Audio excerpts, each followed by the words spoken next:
지난 시간까지 이제 베드로와 고넬료의 그 만남, 그래서 이방인에게도 생명 얻는 회개, 그러니까 복음이 전해지고 성령이 임하시는 획기적인 사건을 우리가 같이 봤습니다.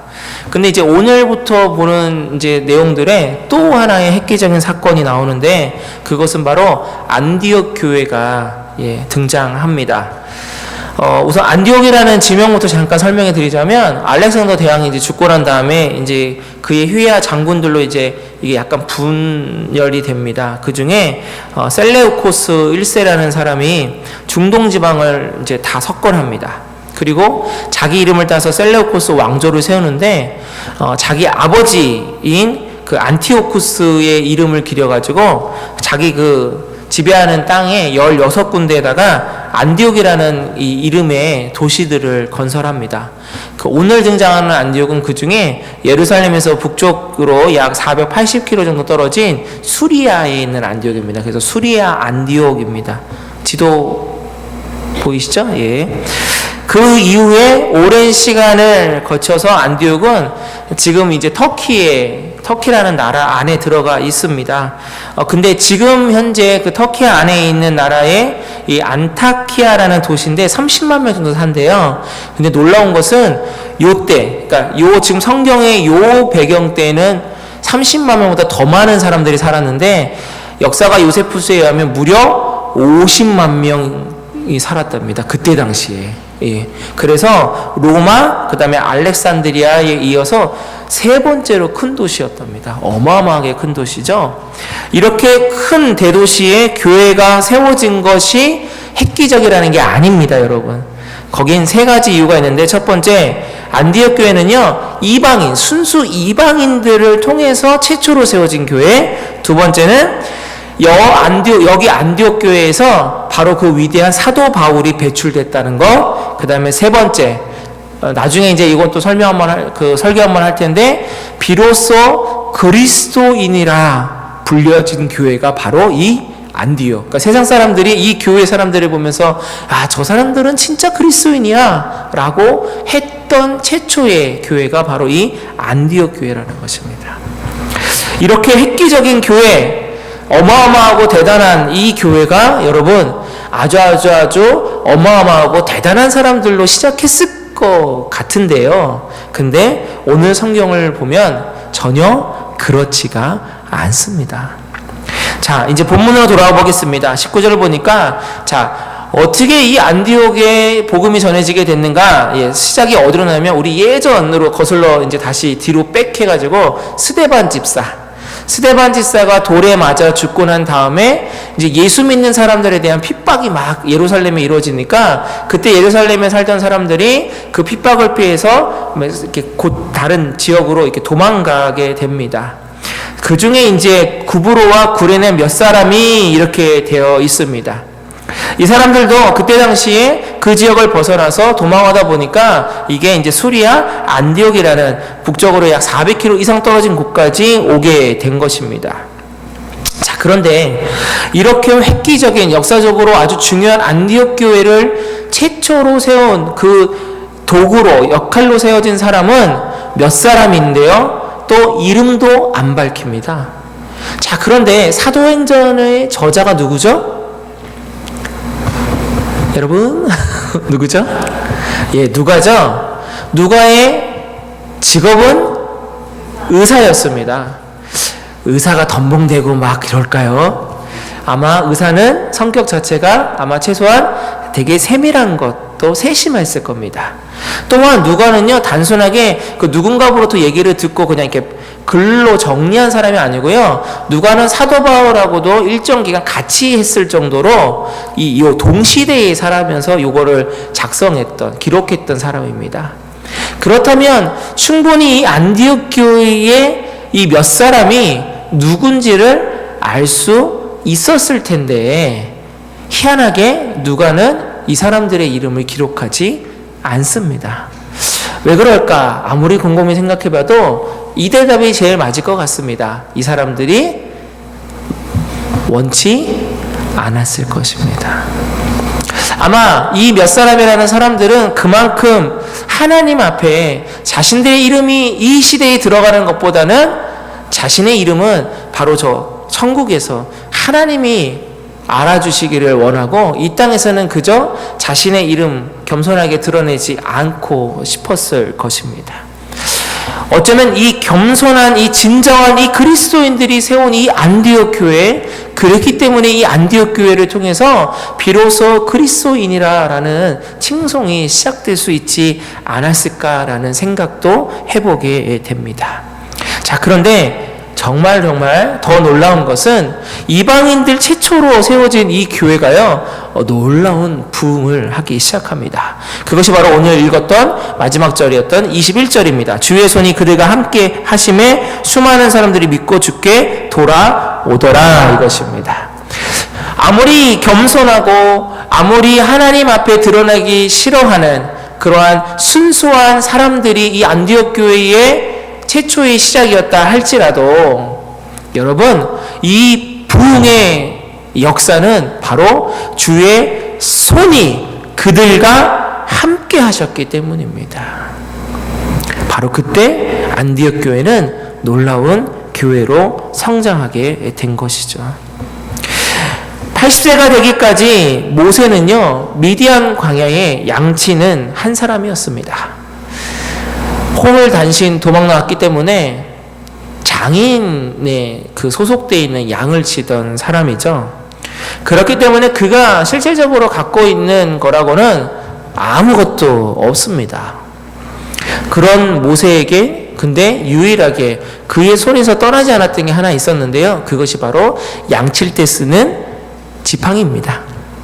자, 근데 성경에 보니까요, 이 지팡이에 놀라운 역사가 일어납니다. 출애굽기 4장 20절입니다. 함께 읽겠습니다. 시작. 모세가 그의 아내와 아들들을 나귀에 태우고 애굽으로 돌아가는데 모세가 하나님의 지팡이를 손에 잡았더라. 아멘. 분명히 모세가 갖고 있는 지팡이를 하나님이 새로 만들어주지 않았습니다. 그냥 자기가 미디안 광야에서 양칠 때 쓰던 똑같은 지팡이. 그러나 그가 하나님의 소명자로 사명자로 세움받고 애굽으로 다시 가는 그 길에 성경은 분명히 기록하는데 하나님의 지팡이로 기록하고 있습니다. 하나님이 함께 붙잡아 주시는 그 지팡이를 잡았더니 그 지팡이를 통해서 어떠한 일들이 일어납니까? 10가지 기적들이 일어나고 홍해가 갈라지고 반석을 쳤더니 200만 명 이상이 먹을 반석에서 샘물이 물이 터져 나오는, 진짜 모세의 지팡이가 아니라 하나님의 지팡이, 그 능력이 발휘되기 시작합니다. 모세가 들고 있을 때의 지팡이는 정말 그 누구 어떠한 목자들이 다 들고 있었던 볼품없는 지팡이일지 모르지만 하나님이 함께 잡아주시니까 그 지팡이는 하나님의 능력의 지팡이가 되었습니다. 다윗도 마찬가지입니다. 여러분, 다윗에게 기름 붓는 장면을 여러분들 기억하실 겁니다. 아버지조차도 부르지 않을 정도로 저기 인정받지 못하는 그러한 다윗이었습니다. 그런 다윗이었지만 가장 볼품없고 아버지조차도 설마 얘가? 라고 했던 그 다윗이었지만 하나님이 다윗과 함께 하시니까 다윗은 지금도 이스라엘 역사상 가장 위대한 왕으로 기억되는 왕입니다. 자, 시편 139편 10절입니다. 다윗의 고백입니다. 함께 읽습니다. 시작. 거기서도 주의 손이 나를 인도하시며 주의 오른손이 나를 붙드시리이다. 다윗에게는 다윗 자기 한 사람은 아무것도 아니라는 것을 잘 알고 있었던 사람입니다. 저와 여러분도 이 깨달음이 있어야 될 줄로 믿습니다. 여러분, 우리는 하나님 아니면, 하나님 없으면 아무것도 아닙니다. 그런 다윗이 항상 고백했던 건 무엇이냐면 여호와가 나와 함께 해주십니다. 주의 손이 나와 함께 해주십니다. 이 고백입니다. 시편에 다윗이 지은 시들을 보면 거의 대부분이 그런 고백입니다. 어렵고 힘들고 도망다니고 악한 자로부터 위협당할 때마다 다윗은 여호와가 함께 하셨다. 주의 손이 나를 안위해 주셨다. 이 고백으로 살았습니다. 저와 여러분에게도 바로 이러한 고백이 있어야 될 줄로 믿습니다. 자, 지극히 이름도 없는 작은 자를 통해서 안디옥 교회가 세워지고 부흥되고 그리스도인이라 칭함받는 놀라운 역사의 현장이 되었다면 우리 한국 교회사에도 이와 비슷한 또 한 무명의 사람들이 등장하는데 그 사람들 얘기를 잠시 해드릴까 합니다. 1873년에 영국의 선교사였던 존 로스라는 사람이 중국의 선교사를 갑니다. 그런데 중국 선교를 하다 보니까 이제 만주까지 가게 되고요. 만주를 쭉 내려가다 보니까 압록강, 그러니까 그때 당시에 중국과 그 다음에 조선이라는 땅의 국경까지 가게 됩니다. 거기서 압록강 상류에 한 조선인 촌들이 있는 것을 발견하게 됩니다. 그때만 해도요, 조선에서는 이 천주교 그 신부들 때문에 세국 정책을 할 때라 조선인이 외국 사람하고 이 말만 이렇게 섞어도 바로 끌려가서 사형, 그러니까 교수형에 처해지는, 참수형에 처해지는 그때였습니다. 자, 근데 이 로스 선교사는 희한하게 중국의 복음을 전하는 게 아니라 이 조선인들이 살고 있는 이 마을에 꽂혔습니다. 특별히 거기서 우연히 이 한글을 보게 되는데 이 한글을 보는 순간에 야, 이 한글 성경을 내가 번역해야 되겠다. 정말 중국의 한문은 너무 어려운데 이 한글은 정말 쉽구나. 이걸 통해서 중국 사람들에게 복음을 전할 게 아니라 한국 사람들에게 내가 복음을 전해야겠다라는 생각을 하게 됩니다. 그래서 국경지대에 봉황성 고려문이라는 곳에 이 한국의 이 장사치들이 많이 왔다 갔다 하거든요. 그곳에서 그 장사치들을 통해서 자기가 갖고 있는 이 성경책을 번역을 도와줄 만한 사람을 찾습니다. 그런데 다들 손사래를 치고 거부합니다. 왜요? 외국 사람 만났다간 죽을 수도 있기 때문이죠. 그러던 와중에 의주 출신 상인이었던 이응찬이라는 사람이 있었는데 이 사람이 압록강에 한약재를 팔겠다고 싣고 배 타고 오다가 이게 잘못해서 풍랑을 만나가지고 배가 전복돼서 한약재가 싹 다 물거품이 돼버리니까 이 졸지에 그 거지가 돼버립니다.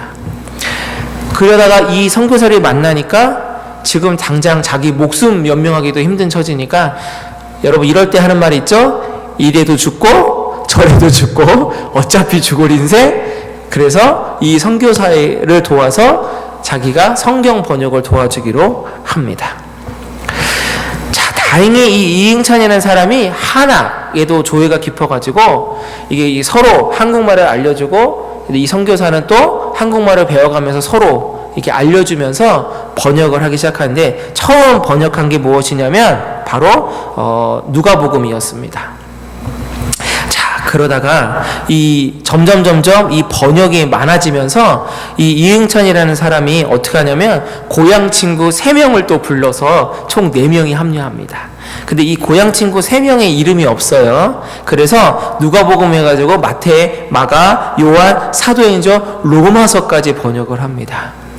번역할 때마다 막히고 뜻이 어려우면 선교사님한테 다시 물어보고 선교사님이 더 친절하게 알려주고 이렇게 하면서 번역을 하다 보니까 어떠한 일이 일어났냐면 이 번역을 하는 이응찬 플러스 친구 3명 총 4명이 복음을 받아들이게 됩니다. 할렐루야. 그래서 이 로스 선교사의 동료인 맥킨타이어 선교사한테 세례를 받습니다. 그리고 성도가 됩니다. 자, 또한 이것이 점점 어디까지 가느냐, 한참 번역 작업을 할 때 또 한 명이 들어오는데 이 사람은 서상륜이라는 사람입니다. 혹시 들어보셨는지 모르겠습니다. 이 사람 이름은 간혹가다 한국 교회에서 많이 좀 나오는 사람인데 이 서상륜은 장티푸스에 걸려서 죽다 살아났는데 그때 치료해준 사람이 바로 맥킨타이어 선교사입니다. 이 사람도 뭐죠? 어차피 죽을 목숨 선교사님 통해서 살았으니까 또 선교사님을 돕겠다고 합니다. 그래가지고 성경을 번역하는 것을 했는데 이 사람도 성경을 보다가 또 주님을 영접하게 되고 세례를 받습니다.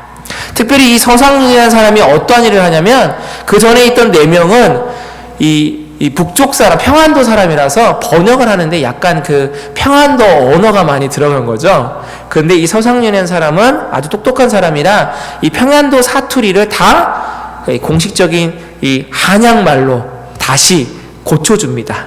그래서 제대로 된 한글 성경을 만들어준 사람이 바로 도와준 사람이 이 서상윤이고요. 특별히 이제 또 한 명이 등장하는데 이제 인쇄를 하기 시작합니다. 이게. 그래서 식자공이 정확히 이제 그 인쇄소에서 이제 요 글자 하나를 파는 사람인 것 같아요. 식자공을 뽑았는데 이 사람이 바로 누구냐면 김청송입니다. 하나하나 이 글자를 파야 되잖아요. 그러니까 그러다 보니까 자연스럽게 또 뭘 봐요? 한글 성경을 봅니다. 그거를 보다가 또 이 사람이 하나님의 복음에 빠져들어 또 신자가 됩니다. 할렐루야. 이렇게 이름이 밝혀진 사람과 이름이 밝혀지지 않는 사람을 통해서 어떠한 놀라운 역사가 일어나냐면 한글 성경이요, 선교사가 아직 조선 땅에 들어가기 전에 한글 성경이 먼저 번역이 되어서 이것이 그때 당시 이 보부상들을 통해서 또 이 사람들이 직접 조선 땅에 왔다 갔다 하면서 성경책을 나눠주기 시작합니다. 한국교회에 어떠한 그 기록이 있냐면요, 이렇게 기록하고 있습니다. 가장 놀라운 점은 훗날 언더우드, 아펜젤러 등의 미국 장로교, 감리교, 기타 선교사들이 조선에 들어와서 본격적으로 전도 활동을 할 때 자발적으로 찾아와서 세례를 받으려고 하는 수많은 조선인들이 있었다는 것이죠. 아직 복음을 전하기 전이었는데, 그래서 이 사람들이 그러면 어떻게 자발적으로 와서 세례를 받으려고 했냐 알고 봤더니 그들은 벌써 그때 당시에 한글 성경을 읽고 감동을 받아서 선교사가 오기만을 기다리고 있었다라는 것입니다. 할렐루야. 이것이 바로 아무 능력도 없을 것 같은, 아니 어쩌면 인생의 실패자들, 물건 팔아서 내가 돈을 벌어보겠다 했던 그 사람들이 잘못해서 물건 다 날려먹고 병에 걸려서 죽다 살아난 그 사람들, 어떻게 보면 아무도 알아주지 않는 그 작은 사람들이 주님의 손이 함께 하시니까, 주님의 능력이 함께 하시니까 놀라운 주의 복음을 전하는 사람들, 주님의 말씀을 증거하는 사람들로 주님은 사용해 주셨고, 그것을 통해서 놀라운 복음의 역사들이 일어났다라는 것입니다. 그러므로 여러분, 어쩌면 우리들도 비슷한 사람들 아니겠습니까? 우리를 통해서도 그런 하나님의 놀라운 일들이 일어날 수 있다라는 것입니다. 그러기 위해서 한 가지만 기억하십시오. 우리 이사야서입니다. 이사야서 41장 10절 말씀입니다. 우리 담대한 목소리로 우리 같이 읽겠습니다. 시작. 두려워하지 말라. 내가 너와 함께함이라. 놀라지 말라. 나는 내 하나님이 됨이라. 내가 너를 굳세게 하리라. 참으로 너를 도와주리라. 참으로 나의 의로운 오른손으로 너를 붙들리라. 아멘.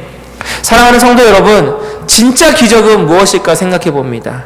지금 이 자리에, 이 시간에, 이 시대에 나에게 기적은요, 바로 나처럼, 여러분, 우리들처럼 보잘것없는 우리들이 하나님이 친히 붙들고 계시다는 것이 저는 기적 중에 하나라고 믿습니다.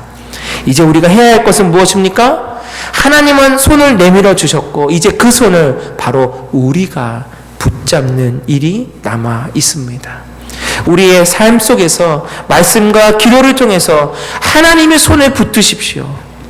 본문속 안디옥 교회를 세운 몇 사람처럼, 또 인생의 실패 자리에 있었던 모세처럼, 어쩌면 아무도 인정하지 않는 그 자리에서 있었던 다윗 같은 그 보잘것없는 그 인생 속에 있었던 사람들이 하나님의 손에 붙잡히니까 하나님 놀랍도록 귀하게 쓰여주시고 또 놀라운 하나님의 역사의 현장을 이루어냈지 않았습니까?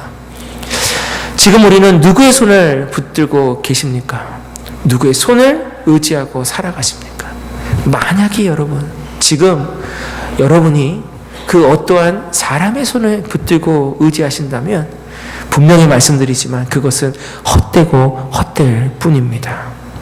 우리는 이 시간 안디옥 교회를 세운 몇 사람 같은 무명의 존재들입니다. 80세 노인 모세의 마른 막대기와 같은 초라한 인생일 수도 있습니다. 베들레헴의 작은 양치기, 아버지한테도 인정받지 못했던 그 작고 미약한 다윗 같은 존재가 바로 이 시간 우리들의 존재일지도 모르겠습니다. 하지만 두려워하지 마십시오. 전능하신 하나님, 이 천지를 창조하신 그 능력의 손을 우리가 붙잡기만 한다면 그 손을 통해서 우리는 우리의 작은 모습, 우리의 작은 행동, 우리의 작은 삶을 통해서도 반드시 하나님의 역사가 일어날 줄로 믿습니다. 그러니 이 시간 우리는 보잘것없지만 우리의 보잘것없는 이 손을 펼쳐서 능력의 하나님을 붙드시는 저와 여러분 되시기를 주님의 이름으로 축원합니다.